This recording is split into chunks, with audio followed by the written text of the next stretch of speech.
Hello everyone, and welcome back to Simply Finance. Warren Buffett, the CEO of Berkshire Hathaway, is undoubtedly the greatest investor of our time. Recently, Buffett gave us a warning about the coming inflation and how it will affect the economy. Let's first hear what Buffett had to say. I will ask this question from Chris Freed from Philadelphia, and whoever wants to take this on stage. From raw material purchases by Berkshire subsidiaries, are you seeing signs of inflation beginning to increase? Let me answer that. Greg can give more. We're seeing very substantial inflation. It's very interesting. I mean, we're raising prices. People are raising prices to us, and it's being accepted. I mean, it's not. If we get, well, take home building. I mean, the cost of, we've got 9 home builders, and in addition to our manufactured housing thing, and then operation, which is the largest in the country. So we really do a lot of housing. The costs are just up. Steel costs, just every day, they're going up, and there hasn't yet been, because the wage stuff follows. I mean, if the UAW writes a 3-year contract, we got a 3-year contract. But if you're buying steel at General Motors or someplace, you're paying more every day.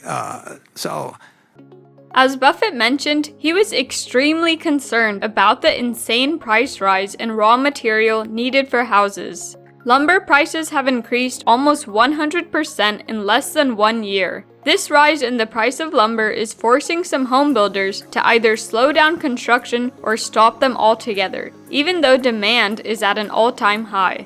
Then Buffett explains that the worst part of all of this is that it was unexpected. The price increase was not only limited to certain items or industries. Buffett mentions that he is seeing prices rising across different sectors.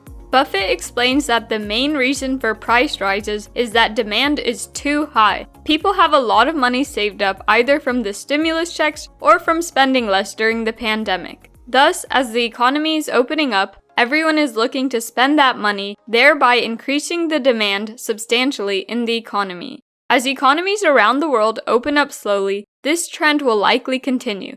So how is Buffett investing to take advantage from this inflation and going to make huge profits? Well, let's now take a look at his portfolio and find out. Here's a rundown of Berkshire Hathaway's 10 largest holdings per share cost basis. Number 1 is Apple at $34.25 per share cost basis.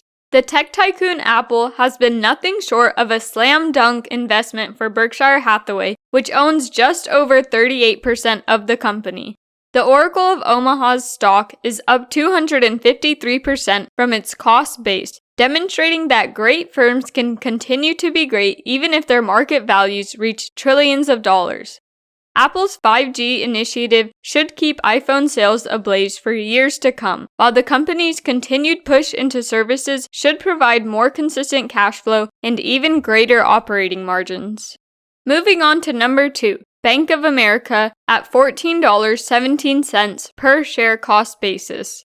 Warren Buffett is well known for his love of bank stocks, and he's done quite well with Bank of America. Berkshire Hathaway currently holds 12% of the company's outstanding stock at a cost basis of little over $14 a share. This implies Buffett and his crew had estimated profits of 168% through this past weekend, not including dividends. Bank of America, as the country's most interest-sensitive money center bank, stands to gain significantly if yields and interest rates begin to rise. Now, number 3, American Express at $8.49 per share cost basis. American Express, a payment services corporation, has been a Berkshire Hathaway stake for the past 28 years. Over that period, Amex has soared from Buffett's $8.49 cost base to close at $148.54 this past weekend. That's a 1,650% return, not considering dividends earned. Despite the fact that American Express is a cyclical corporation, its ability to attract affluent clientele has helped it manage and rebound from recessions better than most financial services firms. Next up is number 4, CocaCola at $3.25 per share cost basis. When it comes to long-term investments, Buffett's longest-held stock is Coca-Cola, which he has owned for 33 years. Coca-Cola shares have generated a sparkling net return of 1,450% for the Oracle of Omaha, not counting dividends, after closing out this week at $50.36. The odd thing is that when dividends are included in, Coca-Cola now offers a 52% annual return, depending on Berkshire's original cost basis of $3.25. Coca-Cola is a big moneymaker for Buffett, with over 20 brands bringing in $1 billion or more in yearly sales and a presence in all but 2 nations, North Korea and Cuba. Now on to number 5, Verizon Communications at $59.24 per share cost basis. Don't let your jaw drop, but the Oracle of Omaha and his investment team are incurring losses on their Verizon investment. Buffett and his investment team recently added the telecommunications behemoth to Berkshire's holdings in the 4th quarter, so it hasn't had much time to shine. With Berkshire Hathaway resting on a mountain of cash, Verizon's low volatility share, which pays out 4.5% annually, might be Buffett's modern-day treasury bond or bank CD. Now number 6, U.S. Bancorp at $38.05 per share cost basis. Isn't it true that Warren Buffett favors bank stocks? At slightly over $38, Berkshire Hathaway holds more than 148 million shares of leading financial giant U.S. Bancorp. Through this past weekend, that's a profit of 44% unrealized.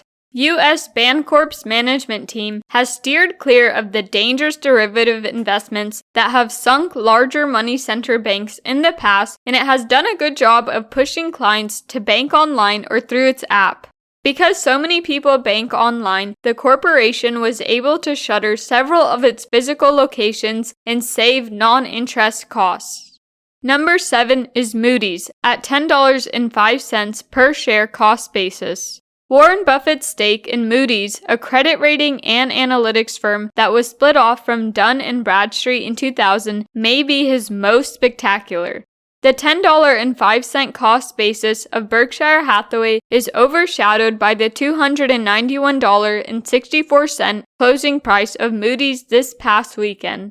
Not including dividends, that's a 2,802% unrealized gain. Moody's credit rating service has been busy analyzing new debt issuances while lending rates stay at or around historic lows. Meanwhile, desire for market analytics should continue strong as long as stocks continue to be volatile.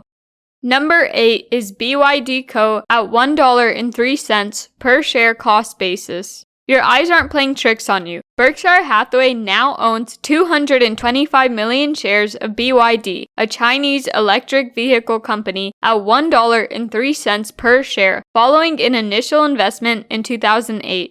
Buffett and company have made an unrealized gain of 2,325% based on BYD's closing price of $24.98 this past weekend. Buffett holds the H shares, BYDDF. China is predicted to be the world's largest EV market by 2035, with alternative energy vehicles accounting for half of all vehicle sales. BYD, as a supplier of EV components and a car manufacturer, has the potential to play a significant role in China's expansion of alternative energy solutions. Now, number 9, Chevron at $82.97 per share cost basis. Chevron, like Verizon, is a brand new addition to Berkshire Hathaway's portfolio as of the 4th quarter. Chevron stock, on the other hand, has been on fire thanks to rising Brent and West Texas Intermediate crude oil prices. Despite the fact that this is a fresh position, Buffett and his crew are already up 34%. Chevron's low debt-to-equity ratio, along with reduced capital expenditures, should assure continuing profitability. Now finally, number 10, General Motors at $30.50 per share cost basis. Buffett's business, Berkshire Hathaway, is now trading at $30.50 per share, resulting in an unrealized gain of 94% over the weekend. GM has been a hot topic since it declared in November that it will double its expenditures on electrified and driverless vehicles. The business had previously planned to spend $20 billion on electric vehicles and autonomous vehicles through 2025, but now expects to spend $27 billion. Well, that about wraps up today's video. These are the top 10 holdings of Berkshire Hathaway's portfolio, and they are extremely promising for great returns in the near future. Don't forget to like, subscribe, and hit the bell for more finance videos.